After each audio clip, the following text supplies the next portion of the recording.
సిబిఎస్ఈడిఓ APSC అని ఈ రోజు వరకు అంటే 1వ డేట్ నుంచి 7వ డేట్ వరకు మనకి తల్లిపాల వారోత్సవాలు జరిగినాయి. ఈరోజు లాస్ట్ డే సందర్భంగా కుబీర్ మండలంలోని మొత్తం టీచర్స్కి, ఆశాస్కి, ఏఎన్ఎంస్కి అలాగే డాక్టర్స్, సూపర్వైజర్స్ అందరూ కూడా హాజరయ్యారు. దాంతోపాటు గర్భిణీలు, బాలింతలను కూడా పిలవడం జరిగింది. వాళ్ళకి ఈరోజు అంటే తల్లిపాల యొక్క ప్రాముఖ్యత, దానివల్ల లాభాలు ఏంటి, ఇవ్వకపోతే జరిగే నష్టాలు ఏంటి అనేది వివరించడం జరిగింది. అలాగే తల్లిపాలు అమృతంతో సమానం అని, దాంట్లో మురిపాలు ఏంటిదంటే ఫస్ట్ బిడ్డకి పుట్టగానే పట్టే పాలని మురిపాలు అంటారు.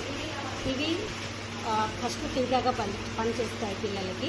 దీంట్లో కొలెస్ట్రాల్ అనేది ఎక్కువగా ఉంటుంది, వ్యాధి నిరోధక శక్తిని పెంచే విధంగా ఉంటుంది. కాబట్టి ఫస్ట్ పాలు అనేది బిడ్డకి చాలా అమృతంతో సమానము. కాబట్టి తల్లులకు చాలా అవగాహన కల్పించడం జరిగింది. దాంట్లో ఆకుకూరలు, కూరగాయలు ఎక్కువగా తీసుకోవడం, పండ్లు తీసుకోవాలి అనేది చెప్పడం జరిగింది.